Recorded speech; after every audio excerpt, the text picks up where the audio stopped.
Hey guys, what's up? Alright, today we're just gonna get right into the video. We're gonna talk about World of Warcraft, Wrath of the Lich King versus, I would say, vanilla. So Wrath of the Lich King, it came out in November 13th, 2008, and it was regarded as one of the highest points in World of Warcraft's history. It reached a massive amount of subscribers, and I think it was, I'd say, around 12 million subscribers. That was its highest point during its release. Was it any good?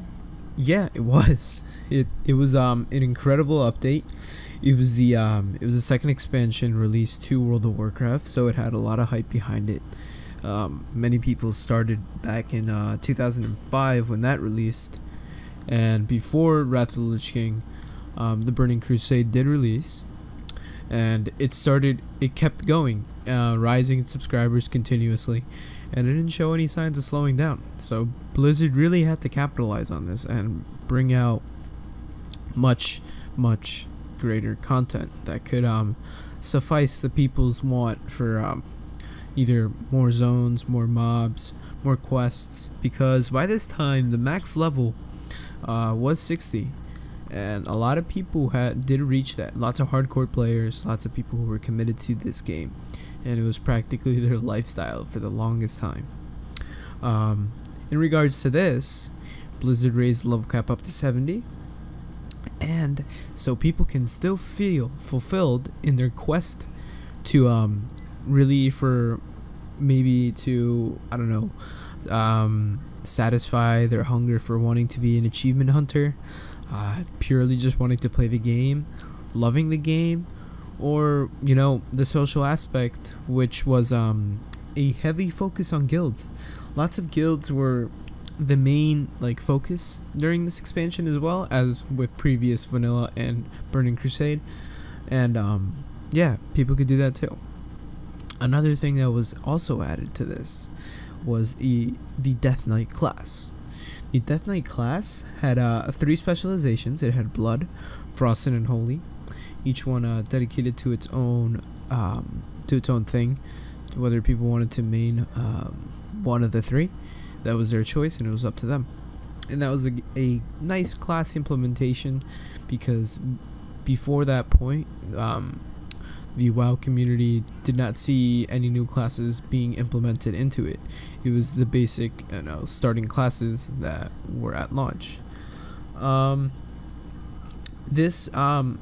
lore behind Death Knights, they were a fallen alliance and horde warriors from that could either be a tank or a damage roll.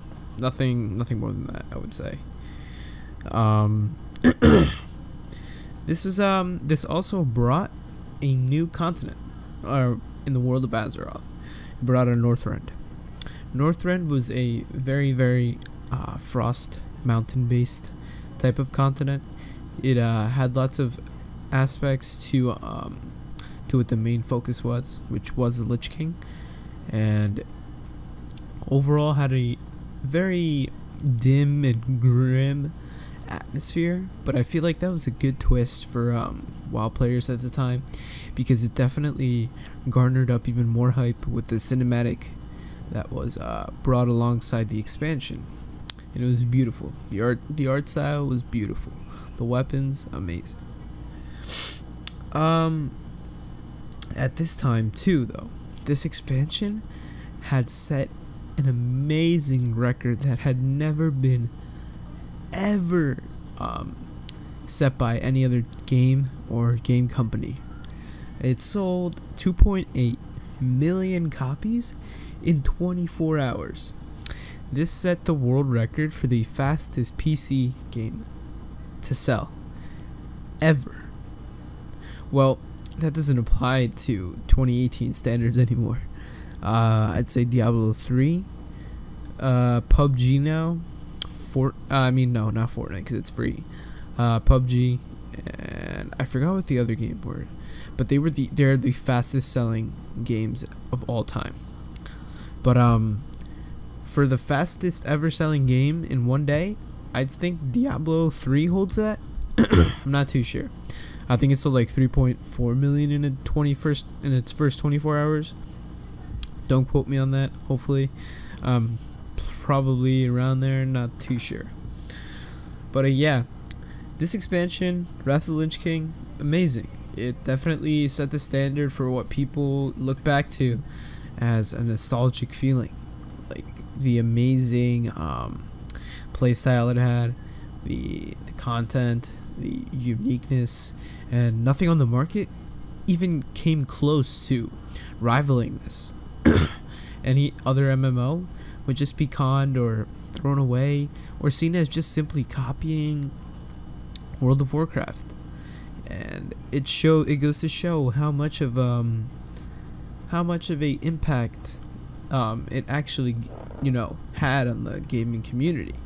And it's just marvelous because it reshaped some of the MMOs of today, and it's still a complete powerhouse in regards to that.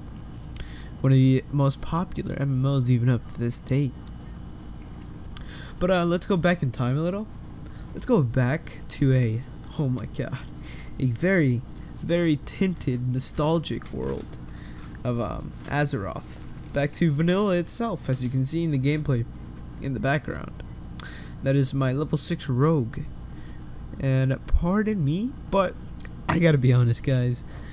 I love World of Warcraft now because since I never actually got to experience the vanilla itself, it was very difficult for me. In this gameplay right here, I cannot finish even any of these quests that I had queued up because I didn't know what the hell anything was. The hand-holding in 2018 for World of Warcraft is extremely welcoming, especially for me since I've never actually got into this game until this year recently. I'd say like 2 weeks ago, maybe a week ago even. But this game definitely engrossed me into the world. But when I returned to this vanilla, when I try to private server, it's really difficult. It's a big learning curve. It also takes a while to level up. I couldn't find anything. I could not find a specific location I had to go to. I don't know how much XP I received from completing quests or anything. And it just goes to show how the people that stuck around in the beginning really, had that deep connection to the game because they had to figure stuff out by themselves. They had to figure out where certain things were, certain items, mobs, NPCs, quest givers, anything, items, or even boss drops that dropped amazing loot. I give major props to those people, the commitment that they had, the amazing enduring of just countless hours of grinding levels, grinding items, and I feel the most important part of vanilla, now that I'm looking back at like reading up on it and multiple forums, watching a lot of videos, to get educated behind it, because I feel like it was really interesting. A time where I was too young to actually understand or even comprehend, the vastness of this game, the depth of it. It was just, amazing. And the thing is, the social part of the game, constructing a community within the realm that you're placed in, the guild that your niche, your little corner, I'd say, that you would always look forward to. You would make friends, you would always communicate with each other. When you're going for raids, dungeons, or anything, you would always coordinate things in a specific way, like, oh, someone goes tank, DPS, healer, but the way it was set up, in a very unique way, to where you were forced always to communicate, pay attention to what skills you were using, and not just mindlessly click away at your keyboard. The lore was also there. It was very deep, very intriguing, and very immersive. Let's switch gears though. Honestly, guys, even though everyone loves to look back at WoW as this amazing, pioneering video game that just completely fills you up with nostalgia, I gotta say, guys, look, it wasn't all sunshine and rainbows. There were some pretty bad things about it too. In my opinion, and what I've read up on also, it lacked quality of life improvements. It had little reward for the amount of time investment you put into the actual game. Like, you didn't feel sometimes, not this doesn't apply to everyone obviously, a certain very small group, and I mean very small, they didn't feel that they were rewarded for the amount of time that they put into the game. And I can understand that from playing, a couple, this is like 3-4 hours into it, and I feel like I didn't immerse myself yet. I haven't given the game an actual chance. I haven't played for a whole day or anything, so I don't fully understand the scope of this game in vanilla. But yeah, I could see where people are coming from in that point. But something that was also cool, it provided a amazing aspect of guilds and realm exclusivity. It was formed with niche groups, which filled up different parts of the realms, and it wasn't just sometimes like a big old jumbled group, rather split like cliques, like in high school, similar to high school. And yeah, that's pretty much the only negatives I could deduce from what I've read up upon and what I've seen. Class imbalances, something that pops up. Some things were not, I'd say on an even playing field. Some things were overpowered, others were underpowered, and obviously with patches after expansion, after this, after that, things were polished up. They're a lot polished up now. There's lots of friendly aspects to the game where it invites new players rather than deters them away from the video game itself, which I think is a very important part into getting new players to play your game. That's how Blizzard has gotten so big. That's how they've put so much time and effort into the video game itself. And I congratulate them for that, because not a lot of game companies want to do a lot of change. They don't want to ruin their fan base. They don't want to expand because they're afraid. They're afraid of losing, sales numbers, this, reviewers or anything. So I give props to Blizzard, and I'm proud of what they're doing with the game now. I'm proud that they're bringing out the BFA expansion, which sets us back into what World of Warcraft was meant, between the Alliance and the Horde. Mainly the big focus right there, the driving force about the lore. I love the game itself. Vanilla is pretty fun, I gotta say. Even though I did say some negative things about it and how I didn't like some parts of it, it's immersive as hell. Honestly, it really taught me something. It taught me the value of actually focusing on the game instead of mindlessly clicking away.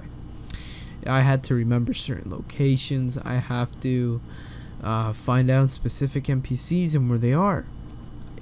I couldn't just get on my heirlooms, get on my heirloomed mount that I unlock. I couldn't just level boost my way up. None of that stuff existed in vanilla WoW, and I feel like that really took away the immersive experience of the game itself. It's a very important part of it, and I feel with the announcement back in 2017 BlizzCon of the classic WoW server that is supposedly coming out maybe mid next year, late next year, should revitalize the game again. I hope it brings in numbers like Wrath of the Lich King did. Would it reach that point? I don't know. It's really up in the air. It's jumbled because a lot of games are coming out, and lots of potential is held behind Blizzard's wildcard, the classic server. And I feel like they would get a lot of returning players. I feel like they would really impact the community in a positive way, and showing the community that they care. They actually like to listen. Thank you guys for sticking around. See you next time. Peace out. Brother was caught in the crossfire. Was caught in the crossfire.